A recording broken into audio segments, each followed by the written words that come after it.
ഇന്ന് നമ്മൾ പഠിക്കുന്നത് ആഡം സ്മിത്തിനെ പറ്റിയാണ്. 1723 ടു 1790 അദ്ദേഹത്തിൻ്റെ കാലഘട്ടം. അദ്ദേഹം ഒരു സ്കോട്ടിഷ് എക്കണോമിസ്റ്റ് ആൻഡ് ഫിലോസഫർ ആയിരുന്നു. ഫാദർ ഓഫ് എക്കണോമിക്സ് ആണ് ആദം സ്മിത്ത്. ആദം സ്മിത്ത് ആണ് ഫാദർ ഓഫ് എക്കണോമിക്സ്. അദ്ദേഹത്തിൻ്റെ വേൾഡ് ഫേമസ് വർക്കാണ് an inquiry into the nature and causes of wealth of nations. 1776 അത് പബ്ലിഷ് ചെയ്തത്.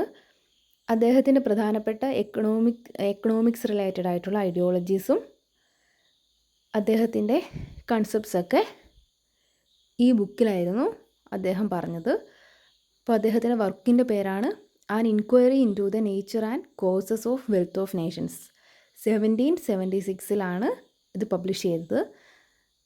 ഇത് ചുരുക്കത്തിൽ അറിയപ്പെടുന്നത് വെൽത്ത് ഓഫ് നേഷൻസ് എന്ന പേരിലാണ്. അപ്പം വെൽത്ത് ഓഫ് നേഷൻസ് പബ്ലിഷ് ചെയ്തത് 1776 ആഡം സ്മിത്തിൻ്റെ പ്രധാനപ്പെട്ട വർക്കാണ്. അദ്ദേഹത്തിൻ്റെ ഒരു പ്രധാന ഐഡിയോളജിയാണ് laissez faire policies. It means no government intervention.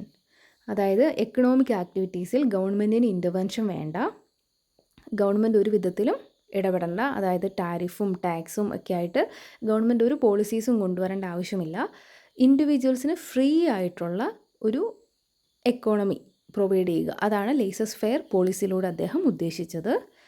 അതുപോലെ തന്നെ അദ്ദേഹത്തിൻ്റെ പ്രധാനപ്പെട്ട മറ്റൊരു ഐഡിയോളജിയാണ് ഇൻവിസിബിൾ ഹാൻഡ്. ഇൻവിസിബിൾ ഹാൻഡ് എന്ന് പറയുന്ന ഒരു കൺസെപ്റ്റ് കൊണ്ടുവന്നത് ആഡം സ്മിത്ത് ആണ്.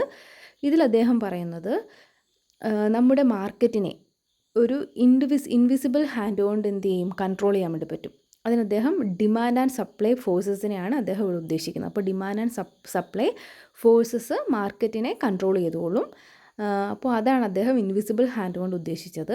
ഇനി അദ്ദേഹത്തിൻ്റെ മറ്റൊരു പ്രധാനപ്പെട്ട ഐഡിയോളജിയാണ് ദ ഡിവിഷൻ ഓഫ് ലേബർ. അതായത് ലേബേഴ്സിൻ്റെ ആക്ടിവിറ്റീസ്, അതായത് ഒരു ഫാക്ടറി വർക്ക് ചെയ്യുന്ന ലേബേഴ്സിന് അവരുടെ പ്രവർത്തനങ്ങൾ അല്ലെ അവരുടെ വർക്ക് എന്ത് ചെയ്യുക, ഡിവൈഡ് ചെയ്ത് കൊടുക്കുക. അപ്പം എന്ത് ചെയ്യും, കൂടുതൽ പ്രൊഡക്റ്റീവായിട്ട് ഒരു മേഖല മാത്രം കേന്ദ്രീകരിക്കുമ്പോൾ കൂടുതൽ പ്രൊഡക്റ്റീവായിട്ട് അവർക്ക് വർക്ക് ചെയ്യാൻ വേണ്ടി പറ്റും. അതാണ് ഇതുകൊണ്ട് അദ്ദേഹം ഉദ്ദേശിച്ചത്. ഇതിന് അദ്ദേഹം കൊണ്ടുവന്ന ഏറ്റവും ഫേമസ് ആയിട്ടുള്ളൊരു പിൻ ഫാക്ടറി എക്സാമ്പിൾ റിലേറ്റ് ചെയ്ത് എന്താണ് ഈ ഡിവിഷൻ ഓഫ് ലേബറിനെ കാണിക്കാൻ വേണ്ടി അദ്ദേഹം യൂസ് ചെയ്തതാണ്.